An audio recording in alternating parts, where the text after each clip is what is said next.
یار ان پڑھ بھی اب جو ہے نا وہ پڑھے لکھوں کو بیوقوف بنا رہے ہیں. اس طرح ہوا کہ میں آج چکن لینے گیا ہوں اور چکن والے کو میں نے کہا بھائی آج ریٹ لسٹ کے مطابق مجھے چکن دینا ہے. تو کہنے لگا کہ ریٹ لسٹ کے مطابق دے دیتا ہوں. تو میں نے کہا جی بناؤ, آج میں تمہیں تمہاری مرضی کا ریٹ نہیں لگانے دوں گا. تو اس نے کیا کیا, چکن کا ریٹ جو ہے یہاں پر تھا 560, یہ آپ دیکھ رہے ہیں. اس نے 590 لگا کر اپنے کانٹے میں, کمپیوٹرائز کانٹا ہوتا ہے آپ کو پتہ ہے, 590 لگا کر نا تو چکن دینے لگا. میں نے کہا بھائی یہ 590 کو 560 ریٹ ہے. کہتا آپ تو ہمیشہ بغیر کلیجی پوٹا کے جو ہے نا وہ لیتے ہیں چکن, تو بغیر کلیجی پوٹا کے جو ہے نا 590 روپے ہوگا. میں نے کہا بھائی یہاں چکن جو لکھا ہوا ہے گوشت مرغی برائلر ماں 560 روپے کلیجی پوٹا, ٹھیک ہے, تو آپ 560 روپے ریٹ لکھو گے بغیر کلیجی پوٹا کے. کہنے لگا جی نہیں, یہ ماں کا مطلب ہے کلیجی پوٹا ساتھ آپ کو ملے گا اگر آپ نے کلیجی پوٹا لینا ہے تو. اب اور اگر آپ نے کلیجی پوٹا نہیں لینا تو 590 روپے. میں نے کہا بھائی ماں کا مطلب میرے علم کے مطابق 560 روپے بغیر کلیجی پوٹا کے چکن ہوگی.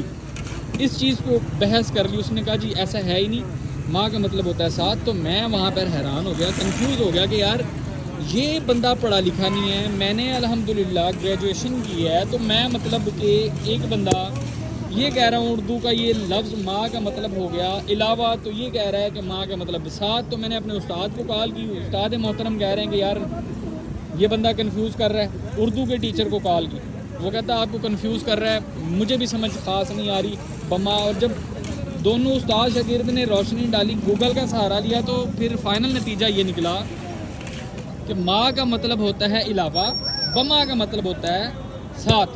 کلیجی پوٹا اگر ساتھ دینا ہے تو بما لکھا, بے کا اضافہ ہوگا یہاں. اور اگر کلیجی پوٹا کے علاوہ لینا ہے تو یہاں پہ ماں ہونا چاہیے. لیکن انتظامیہ نے ہمارے پاکستانیوں کے پڑھے لکھے ہونے کا فائدہ اٹھایا, اور اوپر سے جو چکن والے ہیں فروخت کرنے والے, وہ دیکھیں کہ کس طرح سے پڑھے لکھوں کی آزمائش جو ہے وہ لے رہے ہیں کہ جی اردو کا معنی. اب دیکھیں میرے ساتھ میرے علاوہ کتنے لوگوں کو بیوقوف بنایا ہوگا. حیرت کی بات تو یہ ہے نا, میرے علاوہ کتنے لوگوں کو بیوقوف بنایا ہوگا جنہیں اس چیز کا علم ہی نہیں ہے, ہاں, یا جنہوں نے اس چیز کو دیکھا کر دیا کہ ماں بما اس کا معنی کیا ہے. اور اچھا جی ٹھیک ہے, جو بندہ حلال کماتا ہو اس کو تو انکوائری کرنی چاہیے کہ بھائی بما اور ماں اس کے معنی, ماں کا مطلب ہوگا علاوہ, بما کا مطلب ہوگا ساتھ. اب دیکھیں یہاں پر پھر اس نے اینڈ میں جب میں اس کے پاس گیا کہ بھائی ماں کا مطلب علاوہ ہی ہوگا, تو پھر وہ بڑا معصوم سا منہ بنا کر کہنے لگا, لسٹ دوسری نکال دی کہ یہ نا چکن سپلائر جو ہے نا یہ ہمیں بہت زیادہ ریٹ لگاتے ہیں, تو ہمیں پھر اس طرح کی 2 نمبریاں کرنی پڑتی ہیں. ہاں, کبھی کانٹے میں وزن میں 2 نمبری کرنی پڑتی ہے, تو کبھی اس طرح کے ہمیں جگاڑ لگا کر کے 2 نمبری کرنی پڑتی ہے. تو آپ لوگوں سے درخواست ہے, اگر آپ حلال کماتے ہیں نا اپنے پیسوں میں سے, اگر اس طرح کی چیزیں اپنے بچوں کے لیے خریدتے ہیں تو خدارا ایسے لوگوں کو موقع نہ دیا کریں. یہ ہم 2 نمبری کا موقع دیتے ہیں, ہمارے رزق میں سے وہ ہم ہی سے ہمارے حلال میں سے حرام کر جاتے ہیں, لیکن جو چیز ہمیں دیتے ہیں ہماری بے غوری جو ہے وہ چیز کی مقدار کو کم کر دیتی ہے ان لوگوں کی تیزیوں کی وجہ سے. جب بھی کوئی چیز خریدیں دھیان سے اور پوری انکوائری کے ساتھ خریدیں. آپ کا حق ہے, آپ پیسے دے کر کے چیز خرید رہے ہوتے ہیں.